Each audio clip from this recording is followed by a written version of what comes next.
Hello ladies and gentlemen, welcome back to Eureka Farms with me, CWATTYESO here in Farming Simulator 19. We are still sunflower harvesting for the contract here on field numero uno, or numero 12. I thought it was 1. No, what did I do on field? I did fertilising on field 1. This has got to go to the feed supply company. One thing I need to do,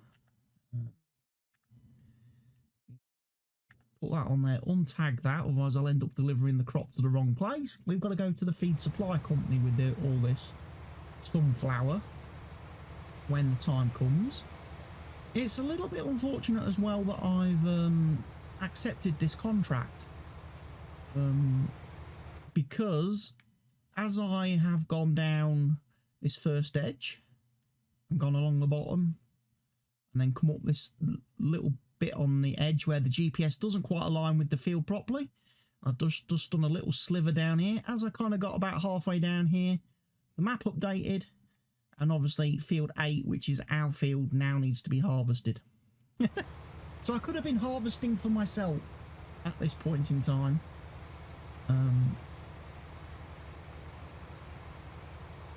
Of course, one thing I've just realised as well,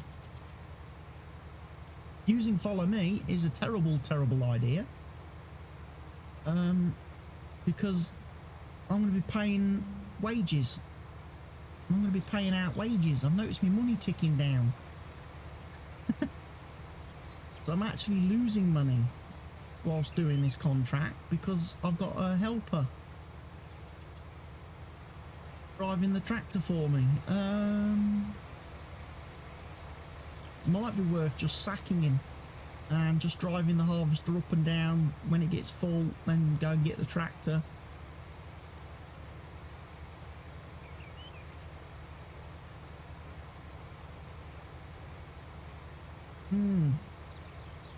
Something to think about.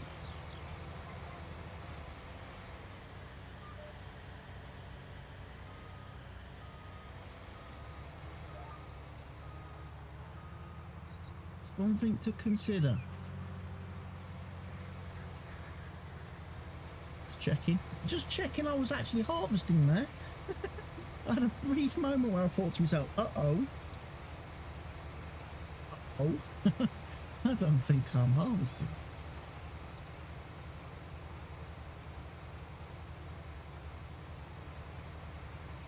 Anyway, we'll keep going.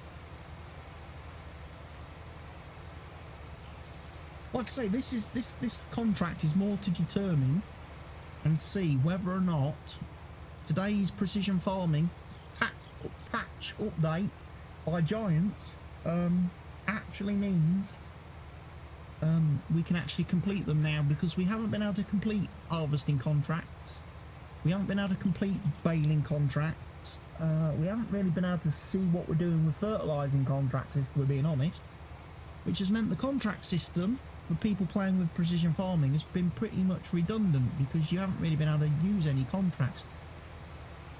One of the reasons why on Cheliton Valley I've actually had to add a whole load of fields, basically buy a whole load of fields for the farm and acquire a load of fields, because players just haven't had any faith in the contract system with the precision farming stuff.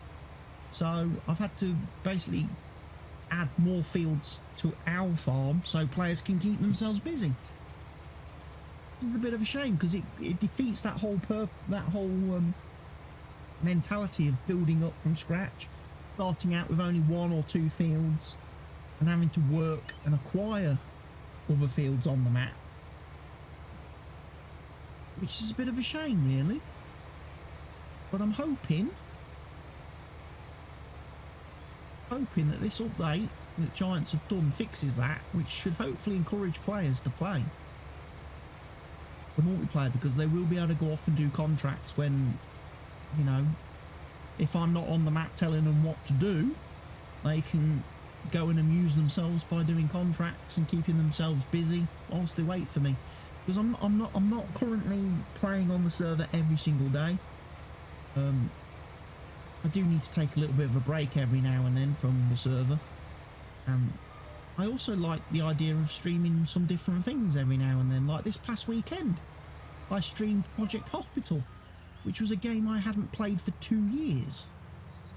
And it's had a lot of updates, it's had new DLCs and stuff released for the game since I played it, and it was quite fun to dive back into that and have a go. And honestly, it's the type of game that if I wasn't currently running 3 Let's Plays on the channel, obviously Eureka Farms, Cyberpunk, Football Manager, I would probably think of doing a Project Hospital playthrough again. There's also a couple of other games that I really want to have a bit of a play at. Sim Airport is one. Is a game that I bought years ago and never played. And people have said to me, hey, why don't you do some streaming of that or some videos on that? We would love to see what your take of it is.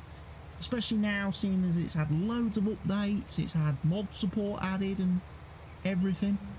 And I'll be like, yeah, it would be interesting to have a bit of a dig and a bit of a look at that.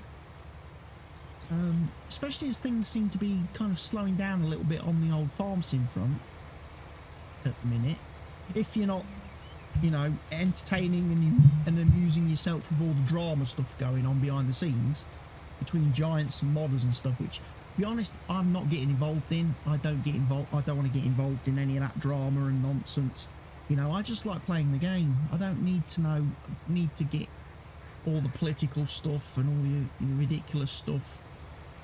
Don't know who's at fault. I'm not going to pick sides with anybody, despite the fact that obviously I am a Giants partner, and I have been a Giants partner now for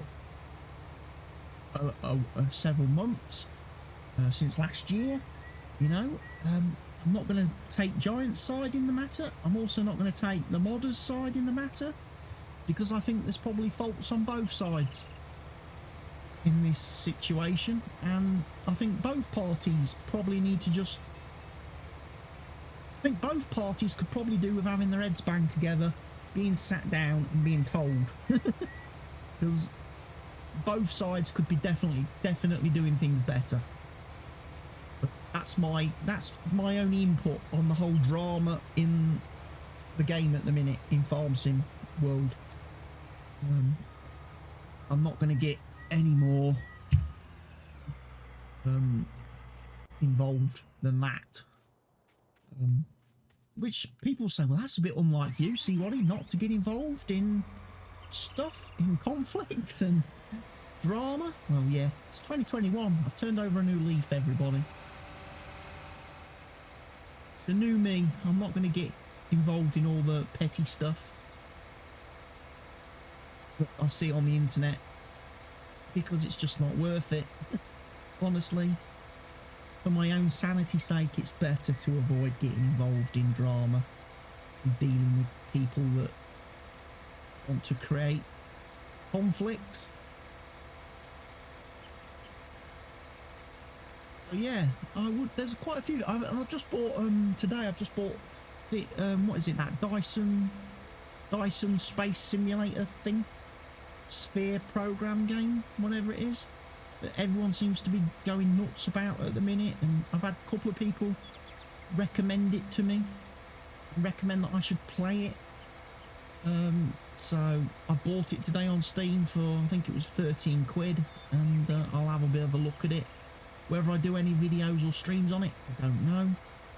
It's one of them games that I think it can be a bit weird to play as a streamer, because if you don't know what you're doing and you're trying to learn the game as you're playing it and streaming it or recording it, you can very easily seem to upset and offend people watching the videos who expect you to be an expert. They expect you to be an expert and know everything about the game because you're streaming it or doing videos on it. That's not the case. You know, I would happily admit and put a disclosure at the start of every video that I do not know what I'm doing. You know, I'm trying to figure out the game. I'm open to help and tips and, you know, stuff from people that are playing it and have more experience of it than me. Without necessarily being too backseating. I don't want too much backseating.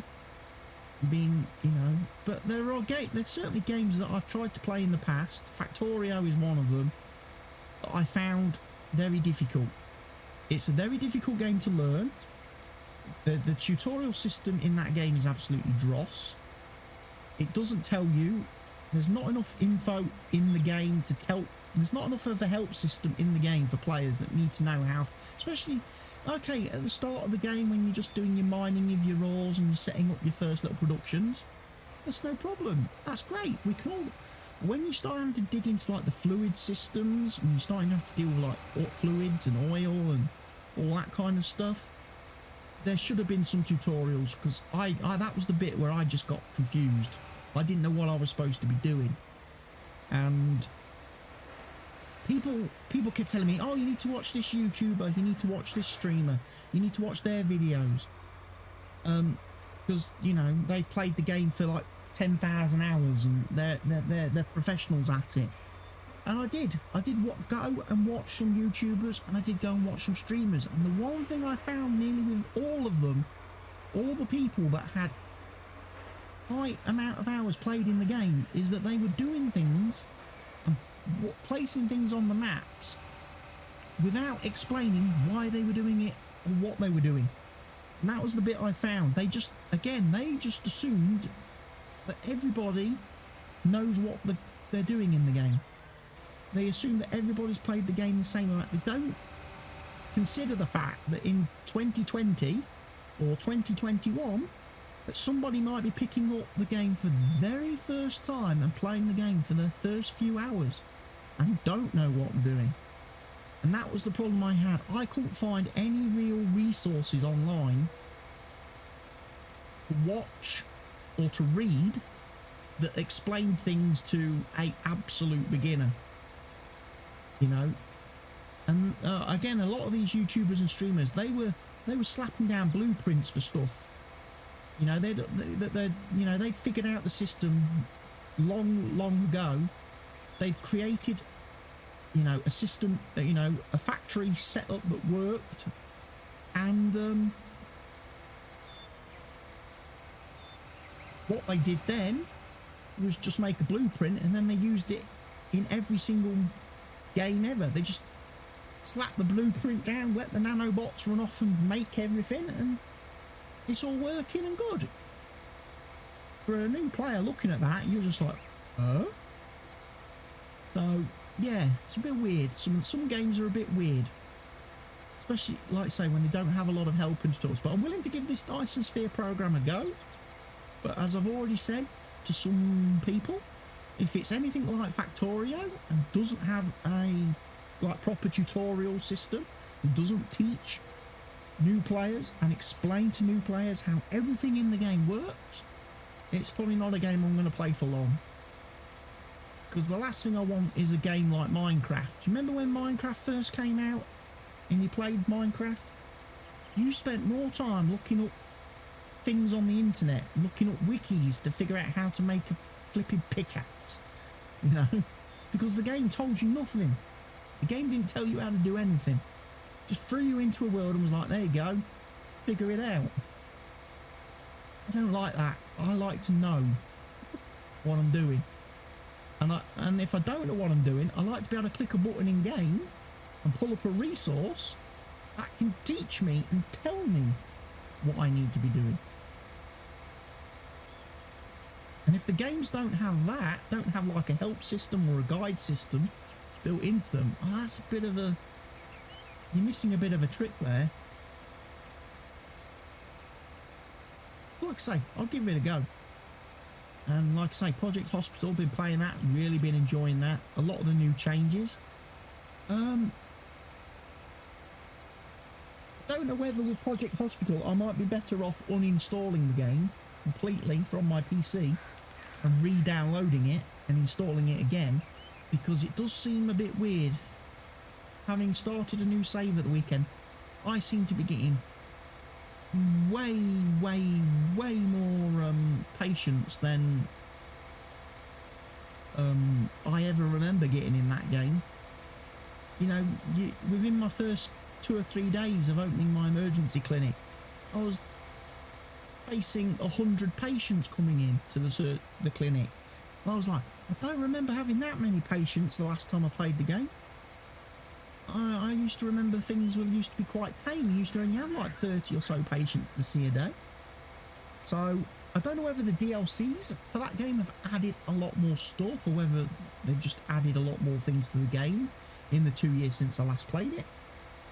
Now they've done obviously updates and they've done optimizations. One of the things I do notice between when I last played, I mean obviously there's the obvious things I noticed, like the fact you can now rotate the maps in Project Hospital, which you couldn't do before when I played the game last. I'm not necessarily sure that's such a good thing, because it makes it more complicated now when doing walls for your hospital and walls for rooms, because now you have to wallpaper them on both sides. Decorate them on both sides. When I last played the game, because the map was fixed rotation, you could only ever see two walls. You could only ever see one side of a wall. So yeah, it's a bit weird. So that's one change, but oh God. Why have I got strong arms on?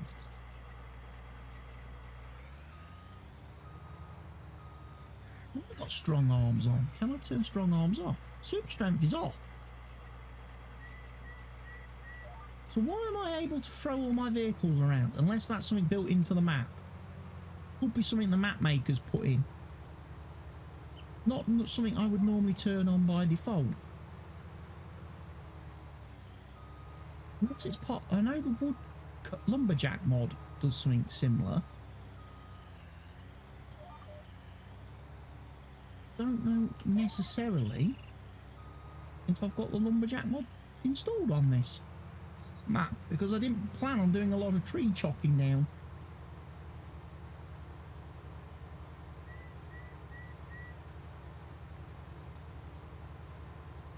But yeah, back to Project Hospital. Things I noticed now in the game, they've increased the number of floors you can have in your hospital, which in the original, when I played the game, you was limited to only being able to build 4 floors. You could edit that yourself. You could modify that yourself by editing XML files, and you could increase it to 8. But at the time, the developers didn't recommend it because of obviously if you built 8 floors with loads of facilities and staff and patients, it affected the performance, because obviously a game like that is very CPU heavy. It's all run on CPU, not GPU. So it tended to, the game did tend to crash in those early days if you modified it to go beyond the limits. But from what I see now of the game, out of the box, it lets you build 10 floors. So they've obviously optimized the CPU stuff quite a bit. You can have 10 floors, and also they allow you now to have, I think it's unlimited staff. In the original game, you was limited. You could only hire, I think it was a maximum of 400 employees for your hospital. You can now have unlimited. Tick in an option in the menu, in the options menu. I think the default value is now 600, which is nice. So an extra 200, and then if you've got a decent PC with a decent processor that can handle it, you can push it up to unlimited, which is nice. But yeah, it's a good game. I quite like those tycoon type games, where you have to build things up and you have to manage facilities and try and make profit. Things like obviously Planet Coaster and Planet Zoo and games like that. I do like playing those. Theme Hospital, 2 Point Hospital.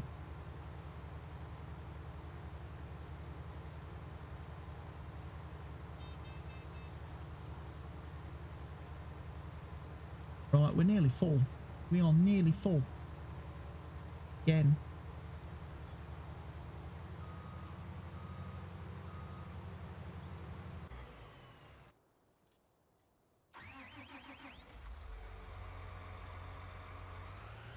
Honestly, by the time I've unloaded this trailer, the harvester, this trailer's about full. I'm probably going to have to go off and deliver again.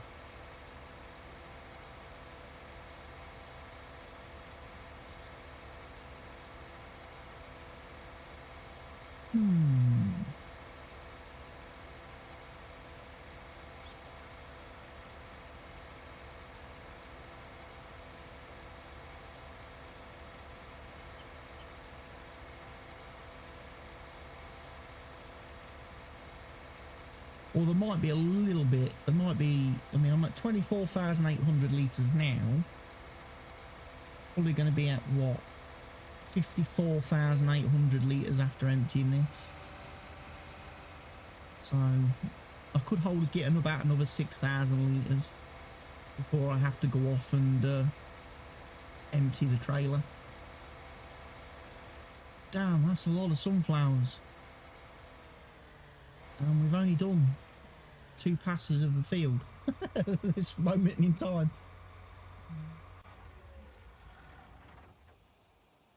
Let's see. 40,000.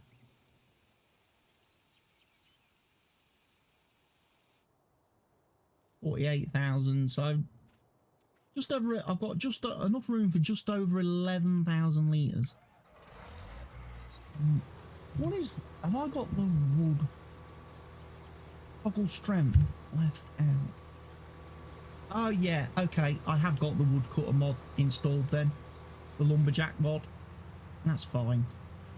So yeah, I know why I've got strong arms then. It's any time I press left out, it's going to activate strong arms. So like when I've in the past hit that button to disable the hood to take screenshots, because originally I was doing like I've done on previous series. Midway through the episode I was like finding a nice position like here, hitting the old button to take a screenshot, turning off the hood, taking a screenshot, because I plan to use the pictures in the thumbnails for the videos. But then I just decided, you know what, I'm just going to keep the Eureka Farms map logo thing as the background for the video and change the text on each thumbnail. Makes it a bit easier for me. I haven't got to keep taking pictures. I've just got to type some text each time I want to make a thumbnail, which is easy, providing I remember which font I've used. Because when I'm sat in paint.net in my PNG file or whatever it is, and I'm looking at the thumbnail, and oftentimes I'm looking at the fonts and I'm thinking, I can't remember what font I used. Especially that was more important after I'd done my my PC reset the other week, because obviously a lot of the custom fonts that I have downloaded over the last few years to use in thumbnails and stuff, I had lost.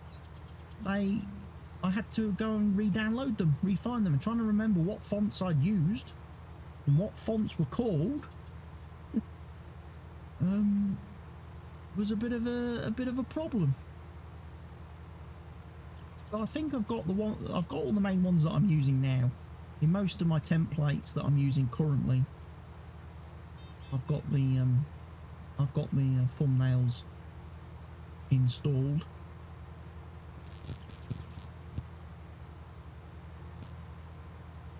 I might as well keep going, fill this up, harvester up, then come and unload it, take the 11,000 litres or whatever, go and empty the trailer, and then come back, empty the harvester completely then.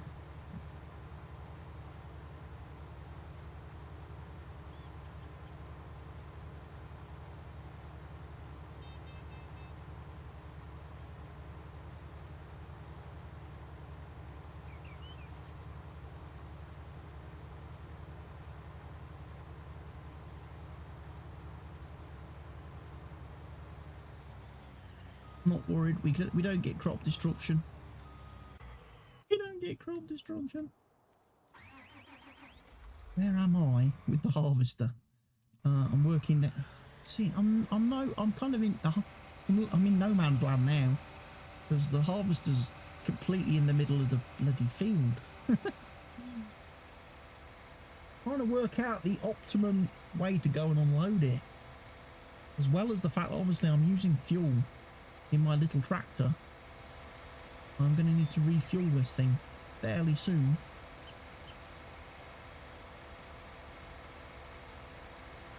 Or at least I'm going to have to top it up.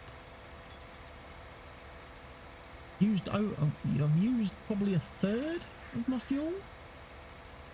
And I need to make some money. Start making profit. Putting money, especially as I've now borrowed that 300 grand or whatever it was. Be able to buy a cedar. So we're in debt to the bank.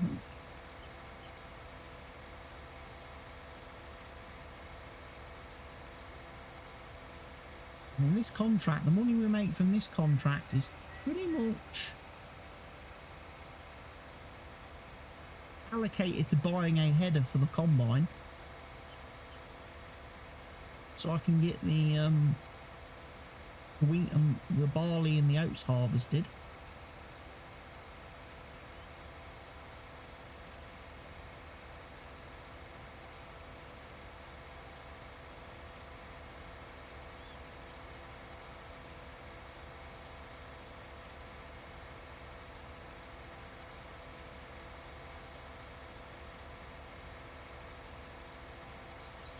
How far it is.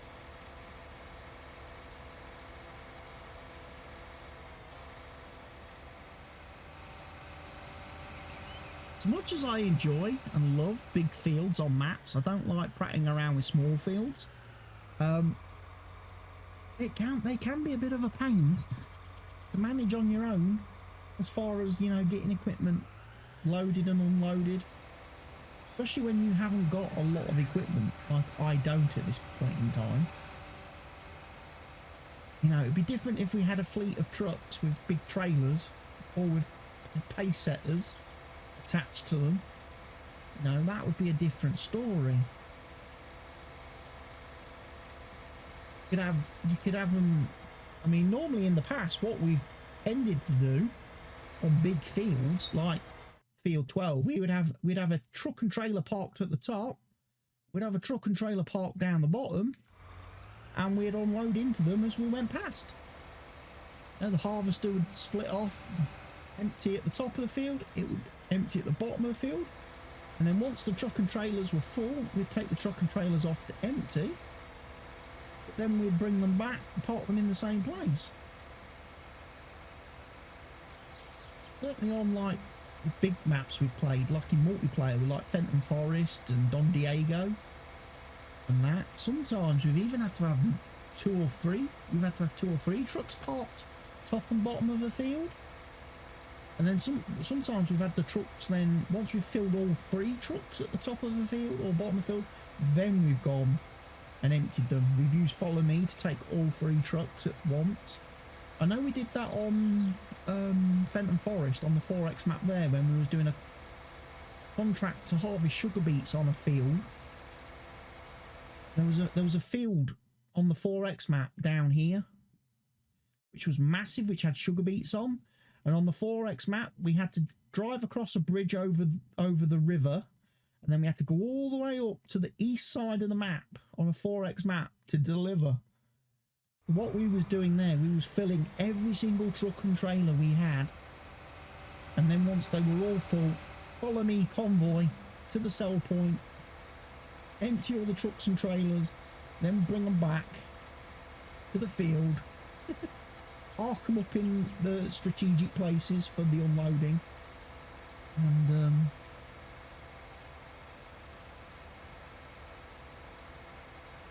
carry on. And it worked well. It did work well. But man, I've never had so much equipment on a field doing one job. You know, multiple trucks, everything that could carry. You know, we had tractors with auger wagons, tractors with trailers, we had trucks with trailers. if you could put sugar beets in it, if you could store sugar beets in the machine, in the equipment, it was being used to transport them for the contract. Now, I think we spent two whole nights. Like we did, I mean, I streamed 2 nights, and we were on that field for 2 whole nights doing that contract. I don't know how many in-game days, because we did have to sleep through the night a couple of times, because it was taking that long, especially on the time scale we were playing at. We ran out of time. We ran out of daylight as we was doing this contract. I think it took us probably about 4 in-game days to harvest the field and sell the stuff to complete the contract, and it took us literally 2 nights of playing and streaming, which was probably 12 hours real time, real gameplay to complete that contract. And that's with 2 of us working on the field, 2 of us harvesting, 2 of us transporting. So God knows how I'm going to cope on a map like this by myself. Hence why we've got toys like Courseplay installed. If need be, I could set up Courseplay. It's not going to help me too much with the unloading and stuff, is it? Until I get a silo set up. Because obviously what I would need to do then, once I've got a silo on the map, obviously I can do unload courses from every field to the silo, which is, you know, perfect. And then obviously we can do selling courses then from the silo to every one of the sell points, and that makes life a lot easier then.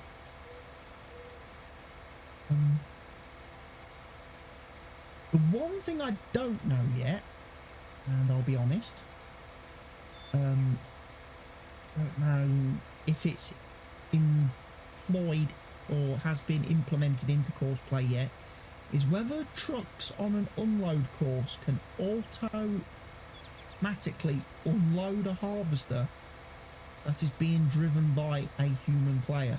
I know they can automatically go to a AI harvester when the AI harvester gets full. There is the combi mode now in Courseplay where the combine will call a truck and trailer or a tractor and trailer to unload it when it reaches a certain fill level, and the truck will drive to it, avoiding the crop now, which is one of the major improvements in Courseplay for FS19. The trucks won't drive over the crop, even though obviously Courseplay isn't going to do crop destruction. Just for the realism, trucks will now avoid the crop when they're going to unload the harvester. The harvesters are also smart enough to realise now with Courseplay that if they were to put their pipe out and the pipe is over crop, the harvester needs to reverse to the side to make room for the truck to unload it, to basically make a pocket for itself to unload into. And it will do that. So there is elements there. I just don't know if there is a mode in Courseplay where a truck will automatically come and service a human controlled harvester, or whether or not I have to do it like I've done in the past where I use follow me until the truck gets full, and then once the truck is full or the trailer is full, sack the follow me guy, jump in the truck or tractor and activate Courseplay just for the unload cut, driving from the field to the silo to tip and coming back to the field. And then once the Courseplay guys come back to the field, turn off Courseplay and put him back into follow me. And I've alternated between those 2 mods in the past to achieve that functionality. But I've then also run into problems where by doing that, alternating between Courseplay and follow me, the sheer number of scripts that are being run each time I jump backwards and forwards between the two mods eventually causes the game to break, and of course neither mod will then work until I restart the game. Basically the game engine reaches its limit on how many scripts it can fire in one session. Can overcook, so then I've had to completely restart the game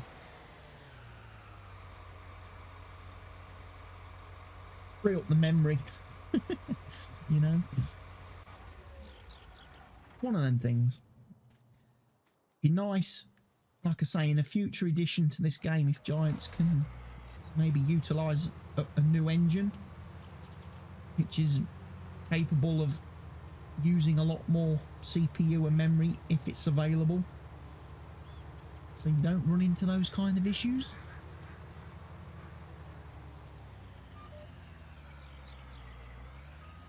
At some point, I think what I'll do, I'm going to do one more trip all the way around the field like I'm doing now.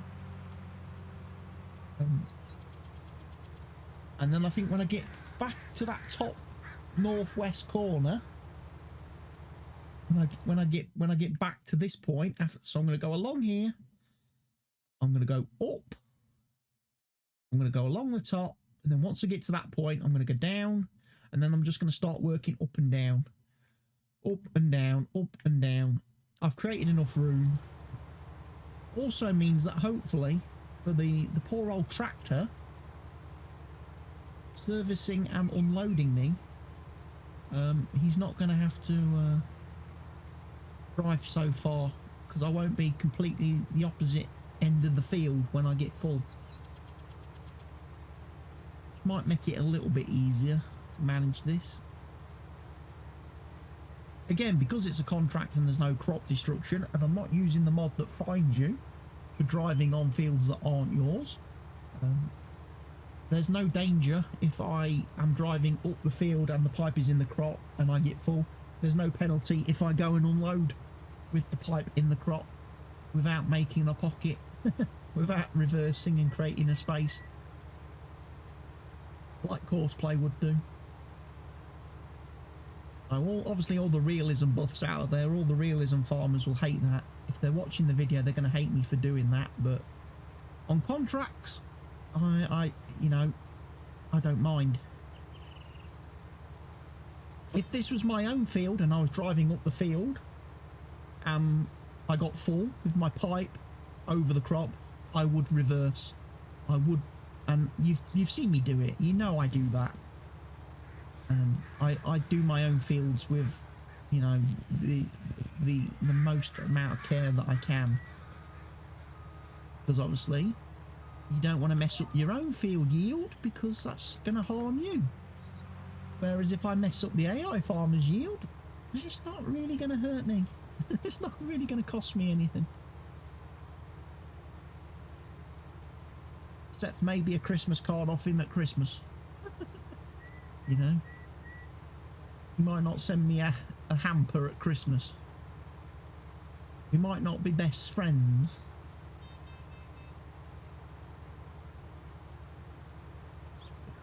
Those are the risks I take.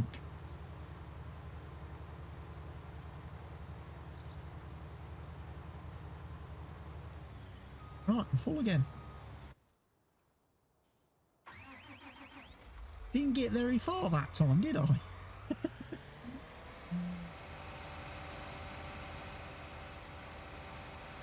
It may be a case in this series that I have to employ a little bit of time lapsing, possibly, as an option.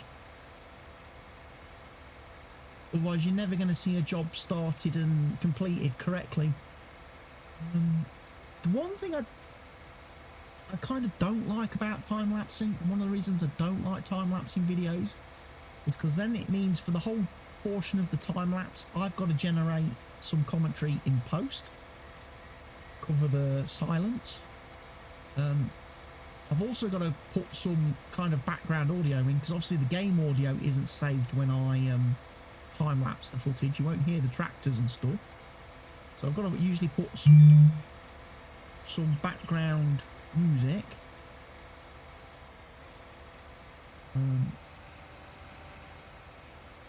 into the videos. And then generally what I find when I'm looking at the YouTube analytics stuff is that when I have a video which has a time-lapse section, a lot of people switch off at the time-lapse section, don't watch the time-lapse, and then the rest of the video. So time lapses seem to turn off viewers, cause viewers to turn off. So whether I just do a jump cut and go from starting a job to it being finished instead, out all the actual work process, I don't know. I don't know whether that's something to try in this series. Again, it's something I've employed in the past, where, you know, I start filming, driving onto a field, and then I probably cut to me just doing the last few yards of the field, and it's job done.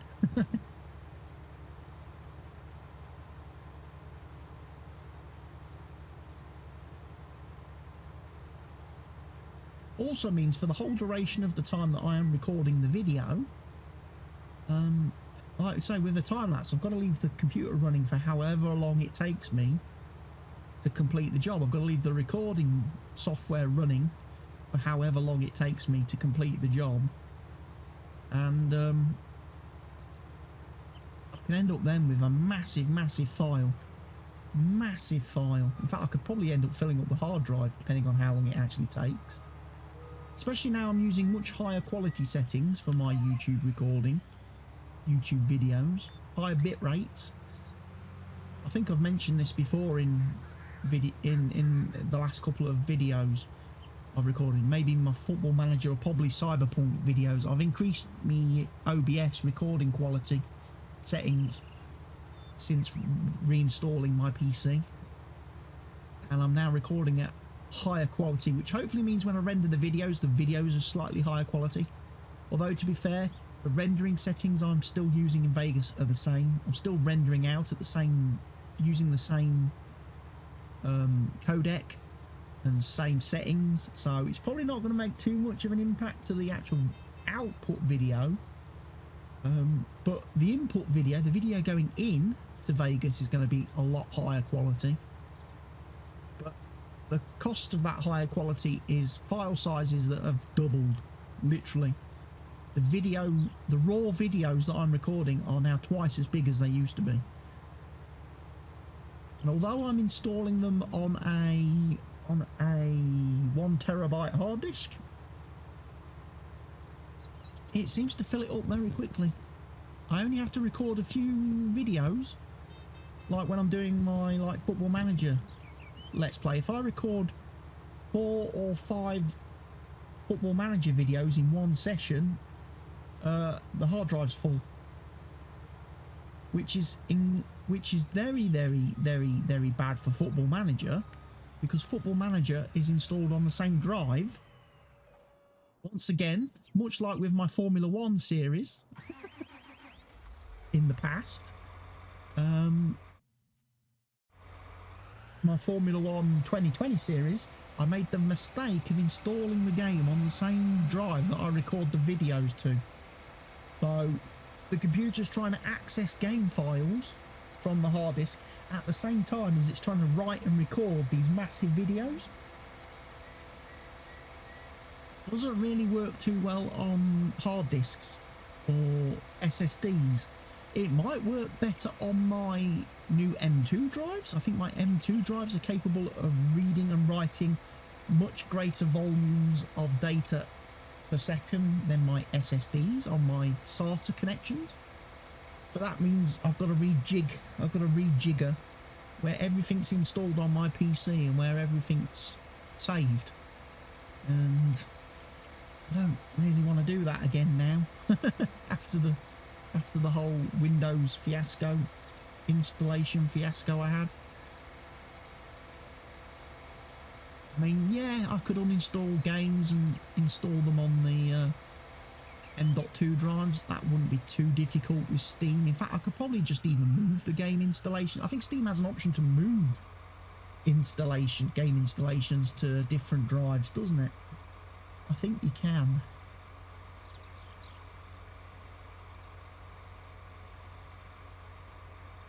But I think what makes it worse for like my Football Manager series is that the saved game folder, which is normally in your My Documents folder, is also on that drive because I've moved it. I've moved the save, because the save game folder for Football Manager gets massive. It's massive in size, not just because of the save game files, which can be absolutely ginormous depending on how many leagues you've loaded when you created your game and how many players and how big a player database you selected when you started the save, which, like I say, can give you a massive file size at the start, and then as your save goes on and each year and the game's having to save and store all the data and all the records and all the histories and biographies of all the players, old and new players that are created every year in the game, the new gens. The file size, your game save files for Football Manager grow massively. I mean, the Grantham Town save that I'm playing now is about 375 megabytes, and I'm only in the beginning. I mean, pre-season of season 3. You know, early days. But then it's all like all the extra files that you download for Football Manager, like your skin packs, your skins to change the way the game looks in game, the face packs to add all the actual player faces for all the players, so when you click on them you don't just get a blank grayed out box or some artificial Shrek looking character, you know, and all the correct logos and badges for all the clubs, all the logos for all the clubs and all the competitions, and all the backgrounds for all the stadiums. I mean the player faces, download pack, player faces, the icons, that folder within the saved FM save game folder is like 14 gigabytes. Just with pictures of player faces, 14 gigabytes. Player photos for all the players in the game, 14 gigabytes. And then you've got all the club logos on top of that. That's several gigabytes. I think that's about 8 or 9 gigabytes for all the club logos and competition logos. And then you've got the stadium and city background pack, which is about 14 gigabytes. So when you start modding your Football Manager save to make it look pretty, make the game look pretty while you're playing it, and have all the correct icons and logos and stuff, your save game folder becomes ridiculous. And that's why I don't have it on my C drive in my my documents folder, because it just took up way too much space, especially on my old hard drive which I had Windows on, which was only a 500 gigabyte hard drive that I had Windows 10 installed on when I built my PC. I've now got Windows 10 installed on a 2 terabyte M.2, so it won't be so bad now, but back then I was running out of space all the time. For the last year or so, the last year, 18 months, I've been operating my PC with at most 50 gigabytes of free space on the C drive, and I have been down as low as 6 gigabytes of free space on the C drive, which, as any computer person will tell you, is very bad. You really don't want to ever go below 100 gigs of free space on your C drive, your Windows drive. You kind of want to always leave 100 gig free so that Windows can move files around and do page files and memory dumps and stuff like that it needs to do to operate and function. But yeah, I was really pushing the limit. So actually, when I installed my M.2 drives and it messed up my PC and I had to reinstall Windows, it actually did me a favour, because I've now got Windows on a much better drive for the future with much higher capacity, so much more free space. And it's also meant that some of my, like I say, some of my game folders, some of my saved game folders, where I can, I've moved those to different drives. Farm Sim, I haven't moved that folder from my C drive. That's my main Farm Sim save folder is still in my documents. So all my saved games, all my screenshots, all my mod settings, course play, courses, all that stuff gets saved into the My Documents folder. My mods though, my mods folder is not on C drive. I've explained this before. I use the mod folder manager program to put all my mod folders on a completely separate drive. And I have a separate folder for every single map that I play with the mods that I use on that map. So every single map has its own separate folder with its own separate mods. Okay, so people say, well, that's not very efficient because you're duplicating, you know, if you use, you know, the same, say, 10 mods on every single save, you're duplicating that mod 10 times on your hard drive. True. True. But those types of mods that I use on every single save are very lightweight and don't take up a lot of space. Things like the real time clock and the hood smart shade and egg pallet replacer and things like that. Those mods don't seem to take up a lot of space. They're just very lightweight little script mods, a couple of kilobytes. It's a bit different if I was copying like harvesters and having like this harvester in every single map that I play, because then yes, I am duplicating a lot of unnecessary data. At that point, I would probably be better off creating a symbolic link, you know, using a symbolic link and having my mod folders link to a file located in one folder. Create shortcuts to the mod in every one of the maps that needs it, so it's not actually using any real space.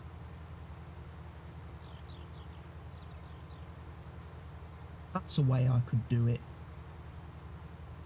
But anyway, I'm going to carry on. We've nearly run through the whole of day 2. It's now 20 to 5 in game. I've been at this harvesting job all day, pretty much after seeding.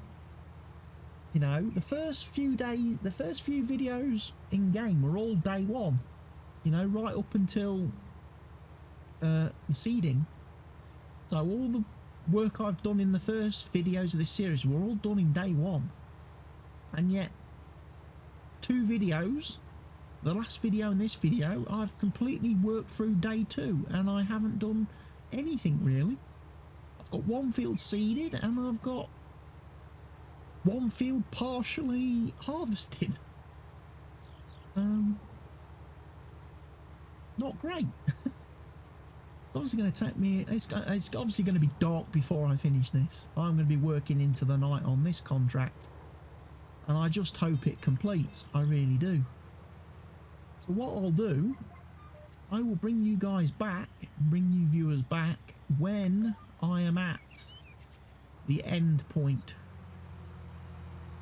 when I'm just about to finish the contract, and we'll see if precision farming has been fixed to work with the to fix the contract issues. So hopefully I can complete this contract. Otherwise, I dread to think, given the yield of this field and how many times I've had to unload already, I dread to think what the penalty would be if I cancel the contract now. What would I be fined for effectively stealing the guy's crops? Because that's what the AI farmer thinks you've stolen his crops. He doesn't realise you've actually delivered his crops where he wanted you to deliver them. He just didn't have enough crops on his field to actually complete the bloody contract. I know in on Chellington Valley, the harvest contract that Mr. Helgi attempted there failed at 97% complete. When I cancelled that contract and closed it, we got fined £58,000 for missing crops. It basically fined us for the crops that would have been harvested and sold off of that field, which is terrible because we didn't we couldn't really afford that money. That come out of our budget that was going to be used for buying equipment for us. You know, that cost us, that did, big time. And I imagine on this field, looking at this field, we're talking several hundred thousands of crops on this field.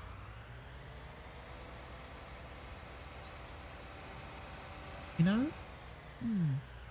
I definitely don't want to. I don't want to fine on this mission for failing to complete this task. I don't want to be fined, because that it would be series over at that point.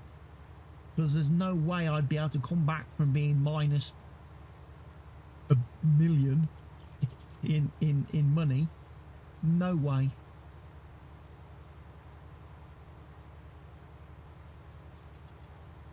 So I'll carry on. I'll get this field finished, and when we come back at the next video, at the start of the next video, I'll show you the contract completion, and hopefully us getting paid and earning the money.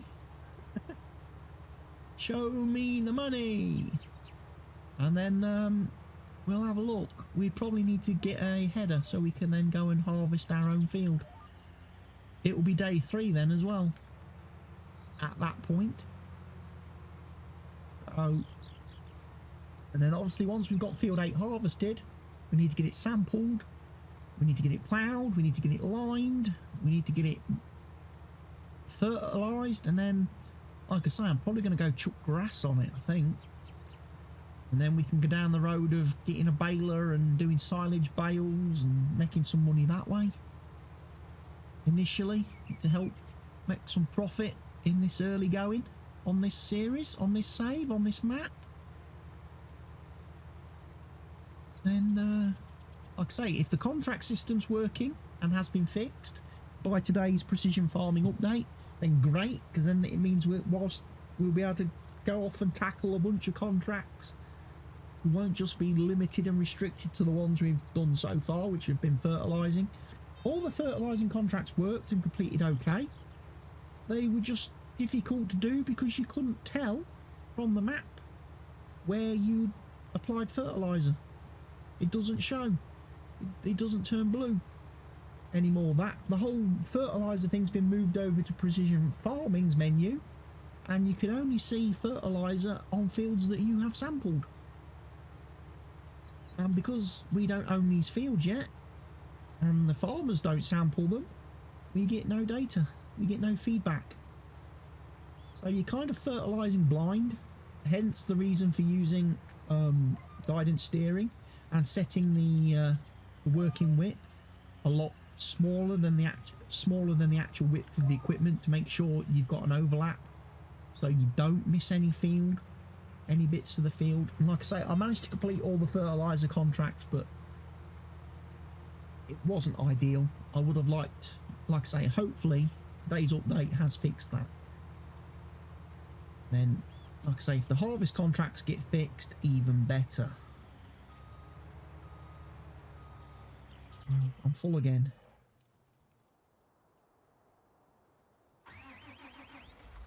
I tell you what, the brakes on that X9 aren't brilliant. It doesn't stop very well. The engine braking on it and everything is really quite poor. There's probably zero chance that Sid Modding watches my videos and will take feedback, but that's definitely something that needs to be updated and fixed, because that is poor. I might have to go and fiddle with that myself. That's probably a self edit I might have to do. I might just have to go into the XML and jack up the brake pressures and stuff on the mod so it actually stops, and when you put your foot on the brake. But anyway, that's a story for another day. I'm going to carry on now, like I say, get this field finished. So thank you everybody for watching today's episode of Eureka Farms. Hope you've enjoyed it. I'll see you all very, very soon with another episode. Goodbye for now.